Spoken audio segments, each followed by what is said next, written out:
जय श्री महाकाल। कई साधकों के साधना काल में ब्रह्मचर्य का खंडित हो जाना या काम वासना के अधीन में आके वो अपनी साधना को खंडित कर देना, क्या होता है, क्यों होता है और कैसे बचा जाए इन सब से। अधिकतर नए साधक जो होते हैं, जो नई नई साधनाएं करने बैठ जाते हैं, कोई 7 दिन की करता है, कोई 11 दिन की, कोई 31 दिन का, और वो संकल्प भी ले लेते हैं या मन में विचार बना लेते हैं कि हमें 21 दिन 41 दिन या साधनाएं करनी है। वो मुश्किल से 5 दिन 7 दिन 10 दिन या 15 दिन जाते जाते वो अपना ब्रह्मचर्य तोड़ देते हैं। वो चाहे पत्नी के साथ, चाहे प्रेमिका के साथ या स्वप्न दोष के साथ, किसी न किसी द्वारा वो अपने आप को रोक नहीं पाते हैं और वो चले जाते हैं। इसके 2 कारण मुख्यतः होते हैं। एक, संकल्प शक्ति मजबूत ना होना, और दूसरा, उनके अंदर में गलत विचारों का चलते रहना। आप जब हमेशा इन चीज़ों के बारे में सोचते रहोगे तो फिर क्या होगा, जब हम ध्यान केंद्रित करते हैं तो हमें हमारा जो मन होता है वो हमारे आंतरिक विचारों को दिखाने लगता है, छवि की तरह हमें मानस पटल पे दिखाने लगता है कि हाँ ऐसे है वैसे है। और जब हमारा अंदर का जो विकार है, जो हम अपने अंदर विकार लिए हैं, वो जब हमारे पटल पे चलने लगता है तो हम उन विचारों को आकर्षित होने लगते हैं, उन काम भाव की तरफ आकर्षित होने लगते हैं। जब हम आकर्षित होने लगते हैं तो हम धीरे धीरे सोचते हैं, और साधना क्या होता है, तुरंत फलीभूत नहीं होती, रिजल्ट नहीं देती। तो उन कारणों से वह व्यक्ति उदास होने लगता है कि अरे यार इसमें कुछ हो नहीं रहा है, पता नहीं होगा कि नहीं। मतलब उसने जितने दिन लिया है उतने दिन करेगा नहीं, बीच में ही सोचने लगेगा। आप ऐसे समझ सकते हो कि आपने ये देखा है कि हमें 5 किलोमीटर जाना है, एक बाजार है, वहां से हमें आटा लेना है। समझने के तौर पे आप लोगों को बता रहा हूं। और मान लो 11 दिन की साधना है, तो मैं आपको और आसान तरीके से समझाना चाहता हूं। 11 दिन की आपने साधना का संकल्प लिया और बोला कि हम 11 दिन करेंगे, और वही मान लो कि हम कहीं यहाँ से आपके स्थान से 11 किलोमीटर बाजार है और हम कहें कि हमें 11 किलोमीटर हम जा रहे हैं, वहाँ से हम आटा लेंगे। अब ये साधना आप समझ लेना कि 11 किलोमीटर और मैंने 11 किलो रखा है, इसलिए ताकि आप लोगों को समझ में आ जाए। अब आप यहाँ से 8 दिन सर्वाइव कर पाए, मतलब 8 दिन 8 किलोमीटर जा पाए। इसके बाद आप सोचे अरे यार पता नहीं यार दुकान खुली होगी कि बंद होगी, मिलेगा कि नहीं मिलेगा, चलो यार लौट चलते हैं, छोड़ो कौन जाएगा। यही हाल साधना का है। आपने संकल्प तो 11 दिन का लिया, 21 दिन का लिया, लेकिन 6-7 दिन में ही आप हिम्मत जवाब दे जाती है। ये किसकी कमी होती है? संकल्प की कमी। संकल्प अगर मजबूत नहीं है तो कामनाएं हावी हो जाएंगी, और कामनाएं जब हावी हो जाएंगी तो बिना गिराए नहीं छोड़ेंगी। और साधना काल में काम वासना लोगों को अत्यधिक प्रभावित करती है। क्यों? क्योंकि ऊर्जा, जो हमारी आध्यात्मिक ऊर्जा है, वो मूलाधार से सहस्त्रार्थ की तरफ चढ़ती है। जहां काम वासना, मूलाधार चक्र काम वासना का केंद्र होता है। मूलाधार, जो भी व्यक्ति काम वासना में लिप्त है उसकी कोई भी चक्र जागृत नहीं। मूलाधार चक्र जन्म से ही जागृत होते हैं। वो पशुओं के भी जागृत होते हैं, इंसानों के भी जागृत होती है। मूलाधार चक्र का जागृत होना यानी कि जैसे होता है कि जनरेशन, बच्चे पैदा करना, एक उसको अलग तरीके से उसको बताया गया है, अभी मुझे वो शब्द याद नहीं है, उस तरीके से कि मतलब जियो, बच्चा पैदा करो, मर जाओ, पशुओं की तरह है। वो है मूलाधार चक्र। तो उसके तरफ ही इर्द गिर्द रहो। जब उससे ऊर्जा उठेगी तो आप तुरंत, वो मूलाधार चक्र क्या करता है, काम वासना की तरफ खींचता है, काम वासना की तरफ खींचता है। तो जिसके पास प्रेमिका है वो तो बड़े ही जाके लुट जाएगा, जिसके पास प्रेम पत्नी है वो और आसानी से लुट जाएगा जाके। जिसके पास कुछ नहीं है कुछ नहीं है, वो बेचारा सपने में ही देख देख के चरम सुख आनंद ले लेगा। मैं ये सब इसलिए बता पा रहा हूं क्योंकि जब मैंने ध्यान में सारी चीजें, तो हम देखो, हम भी इंसान हैं, आप भी इंसान हो। जो मन आप में विराजमान है वही मन हम है, जो आप में फीलिंग है वो हम में फीलिंग है। लेकिन इसके बचने का क्या मार्ग होता है?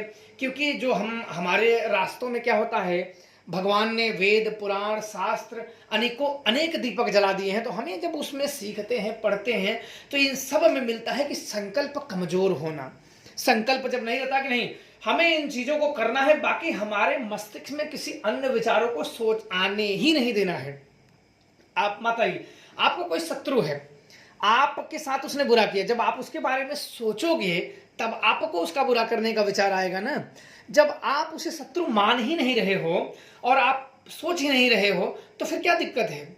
उसी प्रकार से जैसे आपके शरीर में कोई रोग हो गया है तो रोग तो बाद में मारता है, टेंशन पहले मार देता है। अगर शरीर में रोग हो गया है और पता न चले तो व्यक्ति बिंदास जिएगा। ऐसे ही एक जन की बात बताता हूं। एक जन को रोग हो गया था, लाइलाज वाला, उन्हें पता नहीं था। लास्ट स्टेज पे भी कभी पीड़ा होता था तो दवा खा लेते थे, ठीक हो जाते थे। अब क्या हुआ, जब डॉक्टर के पास गए, डॉक्टर ने बता दी तो भयंकर बीमारी है बिल्कुल। अब उसके अगले दिन वो पेट भर खा रहे थे, कोई दिक्कत नहीं, बस दर्द होता था, पीरा की दवाई जो 1-2 रुपए की आती है वो खा लेते थे, ठीक बढ़िया सर्वाइव कर रहे थे, कोई दिक्कत नहीं थी। फिर बोले कि चलो अच्छा डॉक्टर के दिखा रहे हो, बार बार दर्द क्यों कर रहा है। गए दिखाए तो वहां तो पूरे पेट में मर्ज फैल गया था। इनका तो नाम बचना ही नामुमकिन था। बोले कि नहीं ये बचेंगी नहीं, और उन्होंने सुन लिया कि अब मैं बचूंगी नहीं। वो उसी दिन से खाना ही छोड़ दिए। टेंशन, अब सोचिए कि जो व्यक्ति खा रहा था सुबह में मस्त से खा गया, दोपहर में डॉक्टर ने ऐसा मंत्र दिया कि उनका खाना ही छूट गया। लोगों ने भी बची खुची जो हिम्मत थी उनकी, लोग भी आते रहते हैं भैया देख लो, तो वो बची खुची हिम्मत वो भी टूट गई उनकी। तो जब अपना मन हार जाता है तो अपना शरीर भी हार जाता है। इसलिए ब्रह्मचर्य खंडित मन के दृढ़ इच्छा संकल्प शक्ति अगर नहीं है तो उनका किसी न किसी रूप में ब्रह्मचर्य का खंडित हो ही जाना है। और ये शक्तियां खुद चाहती हैं। कई लोगों में क्या होता है, वीर्य का क्षरण हो जाता है, वो खुद ही नहीं चाहते कि तुम सफल हो जाओ। शक्तियां खुद ही नहीं चाहती। क्यों लोग आजकल देखते हो ना, बस शरीर को हिलाने तक ही सीमित रह गए हैं। क्यों? और जिसने महान पाई वो शरीर नहीं हिलाता है, क्यों? इतने तक ही। इसलिए इन सब को समझ जाओ। अगर कुछ करने हैं तो संकल्प शक्ति मजबूत रखो। मन अगर मजबूत नहीं है तो संकल्प शक्ति मजबूत नहीं है। एक लकीर खींच लो, ऐसा नहीं कि आज थूक दिए कि मैं 11 दिन करूंगा और 7 दिन के बाद फिर चाट लिए कि नहीं अब मैं 7 ही दिन करूंगा। इतनी जल्दी, मतलब ये होता है ना कि बहरूपिये वाला काम मत करो। थूको तो थूक दो, चाटो मत। संकल्प अगर ले लिए कि नहीं हमें 11 दिन करनी है तो उसे करो। तभी जब तक उतना, मैंने कई उदाहरण आप लोगों को इसीलिए दिए हैं कि ताकि आप लोगों को आसानी से समझ में आ सके। और जो ये खंडन हो रहा है क्योंकि आपने 11 दिन का संकल्प लिया, 11 दिन हो सकता है कि वहां सफलता आपका राह ही देख रहे हो, अब तो रास्ते में लौट आए। तो इसलिए मन के, सिर्फ मन के दृढ़ इच्छा संकल्प शक्ति मजबूत ना होने के कारण लोगों का काम वासनाओं की तरफ रुझाव हो जाता है और वो अपनी चीजों को रोक नहीं पाते। और फिर वो उनके लिए सदैव असाधारण बना रहता है कि मैं नहीं कर पाऊंगा। फिर थोड़े दिन बाद हिम्मत जुटाते हैं, फिर उनकी हिम्मत टूट जाती है। फिर सोचते हैं मानो एक बार असफलता मिल गई तो बिल्कुल ही टूट जाते हैं कि अब मुझे ये मेरे लिए है ही नहीं। ऐसा नहीं है। भगवान श्री कृष्ण ने सीधा कहा है कि हमें दीवार को तोड़ना है तो आखिरी दम तक दीवार में सब टकराना चाहिए। हो सकता है कि हमारे आखिरी बार प्रहार करने से वो दीवार टूट जाए। हार कभी नहीं माननी चाहिए और अपने आप को मजबूत कर लो। जब तक मन मजबूत नहीं रहेगा तब तक कुछ नहीं कर सकते हो। इसलिए गुरुजन कहते हैं कि मन को संतुष्ट कर लो, संतुष्ट करने के बाद भक्ति करो। क्योंकि मन संतुष्ट नहीं है तो भक्ति क्या करोगे। मन तो आपको विषयों की तरफ लेके जाएगा, भटकाएगा, फिर आप विषयों की तरफ जाओगे। ये है वो है, साधना करोगे, देखोगे नहीं नहीं यार ये तो मैं तो ऐसे किया था, मैं तो ऐसे किया था, फिर तो चले जाओगे। इसलिए ये सब चीजें सब नहीं बता पाते हैं क्योंकि इन सब चीजों में आप रिसर्च करोगे, मन कहाँ कहाँ भागता है, कैसे भागता है, इसे कैसे लाया जाता है, ये सब जो किया है वो जानता है। सब मतलब एक जन्म से सभी बड़े हैं, सभी उसी के मट्टे, ऐसा नहीं कि मैं अलग से हूँ, सब उसी के मट्टी के होते हैं। बस उन चीजों में सच्चाई ढूंढनी होती है और उनसे बच के निकलना पड़ता है सफलता की तरफ। तो आप लोग करिए इन चीजों को। अगर आप जितना दूर रहेंगे तो उतना ठीक रहेगा और आप इनमें लिप्त रहेंगे तो सदैव आपको असफलता ही देखने को मिलेगी। सदैव आप ये इंद्रियां सदैव विषयों के प्रति भटकाती हैं। विषय होते हैं, आंख है या मन है। ऐसा नहीं होता है कि देखने का, आगे देखो आंख, ऐसा नहीं कि अंधा भी व्यक्ति कल्पना कर सकता है, वो रूप की कल्पना कर सकता है। ऐसा नहीं कि आंखें जिसके पास ना हो वो भी मस्त रूप की कल्पना कर सकता है। आप कभी अप्सरा को देखे हो प्रत्यक्ष, परियों को देखे हो, पर कल्पना कर देते हो कि नहीं कि हाँ यार बड़ी मस्त होगी, बड़ी गोरी होगी।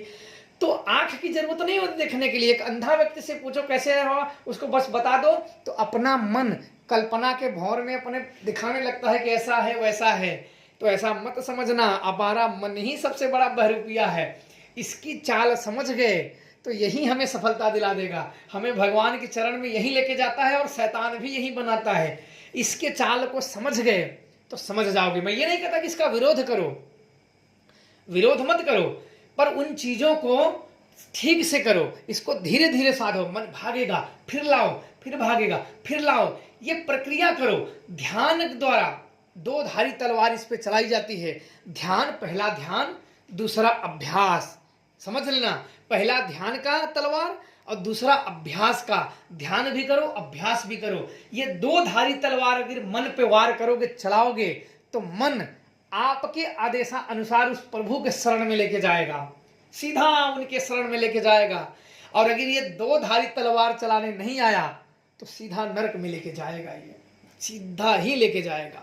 इसलिए ये बातें अगर आप समझ गए कि अभ्यास का अगर तलवार चलाना सीख गए, ध्यान और अभ्यास दो तलवार जिसने चलाना सीख लिया वो अपने मन को वश में कर सकता है, वह होता है जितेंद्रिय। तो करना हो तो कर लो, बाकी भगवान की माया, कहीं धूप कहीं छाया। तो आशा करता हूं कि आप लोगों को इन विषय में काफी हद तक समझ में आ गया होगा। अपने अपने राय अवश्य दें, आप लोगों को क्या इनसे सीख मिली। खुश रहें, प्रसन्न रहें। जय श्री महाराज।